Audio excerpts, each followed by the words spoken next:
Last month, I attended a community conversation called Freedom, Politics, and Culture. The presenter talked about how it feels like everyone is shouting from one extreme to the other these days. But research shows that 70% of people are not far left or far right. This middle group, he said, has been named the exhausted majority. Exhausted by constant fighting, feeling forgotten in the noise, longing for real conversation and compromise. And because of their despair, many of this exhausted majority are giving up. They're disassociating altogether from social media, from news, from conversation. They don't believe that anything they could do would make much of a difference anyway. I could kind of relate to that exhausted majority. Maybe you can too. The prophet Habakkuk puts words to that kind of exhaustion. "O Lord, how long shall I cry for help and you will not listen? Violence, destruction, strife, and contention are everywhere. Justice never prevails." Habakkuk speaks for the people of ancient Israel in a moment of despair. But his lament could just as easily be spoken today. We look around at the news, at our world, even at our own lives, and wonder, is anything I do enough?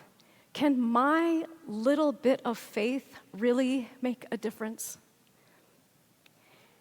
And God's answer to Habakkuk was, yes, there is still a vision. It will not fail. The proud may falter, but the righteous will live by faith. Centuries later, Jesus takes that promise and carries it further. He has just been teaching the disciples some very hard things on their way to Jerusalem. Woe to the one who causes someone else to stumble. Be generous and merciful. Forgive those who sin against you, not once, not twice, but over. And the disciples are overwhelmed. They cry out, "Increase our faith." In other words, we don't have enough for what you're asking us to do. Maybe you've felt that too. When life is overwhelming, when forgiveness feels impossible, when your own strength is running out.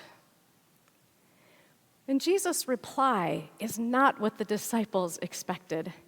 He says, if you have faith the size of a mustard seed, you could say to this mulberry tree, be uprooted and planted in the sea, and it would obey you. Now, I don't imagine that Jesus' voice here is critical. I think he's encouraging them. And I think his example is absurd on purpose. In other words, he's saying, you don't need more faith. You don't need a bigger faith. You just need to lean into the little faith that you have. Because it's not the size of your faith that matters. It's about the God that your faith is in. Now, the second part of our gospel reading, the one that made me wonder, how does this fit? Maybe I should look for a version with softer language. That passage can make us cringe a little bit. When Jesus says, so you also, when you have done all that you were ordered to do, say we are worthless slaves. We have done only what we ought to have done. Worthless slaves? What? That language is hard to hear.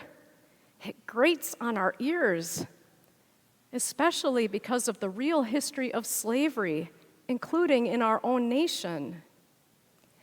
But Jesus is not condoning that system, nor is he diminishing human dignity.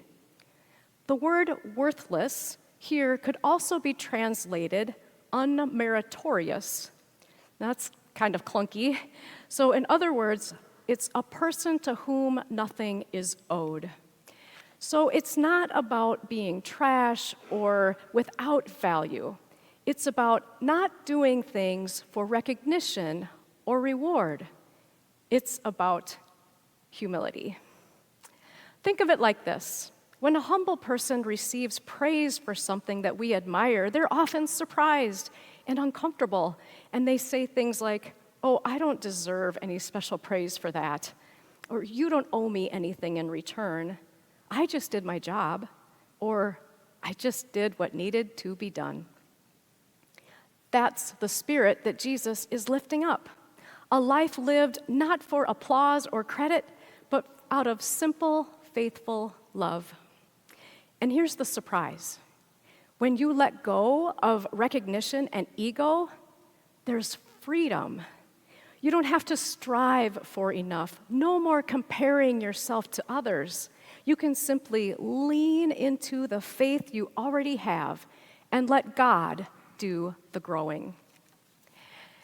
And this is where our confirmation students inspire me. You'll get to see all of their faith projects at the end of this month, and I'm sure you'll be inspired by them too. But Jack's project caught my eye because it illustrates the message for today so well. Jack gathered sticks from the places that have nurtured his faith: his mom's house, Henry's house, and Bethel Lutheran. Then he tied them together into 3 crosses. The crosses reminded him of Jesus on Good Friday, Holy Week, and the miracle of new life at Easter.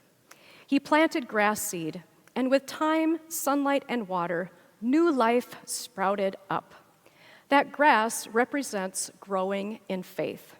Faith that grew so much that he had to mow it with the scissors 2 times before bringing it to church. Family and mentors, investing in a young person, serving people in need on a youth mission trip. That's humble faith. And God made it grow. While preparing for this sermon, I was also reminded of Ella's project from last year. She created a sunflower with its center becoming a window, showing a sunrise with the 3 crosses. It reminded me of what Tom Wright once said: "Faith is like a window. What matters is not the size of the window, but the view of the God on the other side." If your focus is on the Creator God, the God active in Jesus and the Spirit, then the tiniest peephole will give you access to power like you've never imagined. Which brings us back to Habakkuk's image. The people of God felt like runners about to collapse, gasping for air, ready to give up. Maybe like that exhausted majority that I described earlier. But here's the promise. God doesn't demand bigger, flashier faith. God turns our humble mustard seed faith into strength for weary runners. Enough strength to take the next step, enough to keep going, enough to forgive, to serve, to love without needing applause. That's just what children of God do. It's what we were made to do.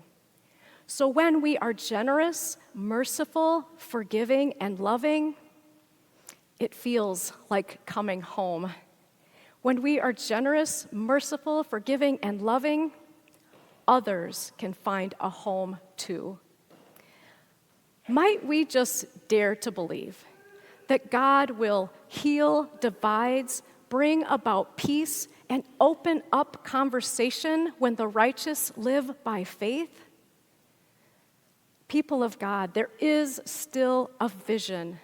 Jesus, who abolished death, who conquered sin, who said, "I no longer call you servants, but friends," is not done doing miracles yet, not even close. So lean into your little faith and trust that God will do what God always does. make it grow. Thanks be to God. Amen.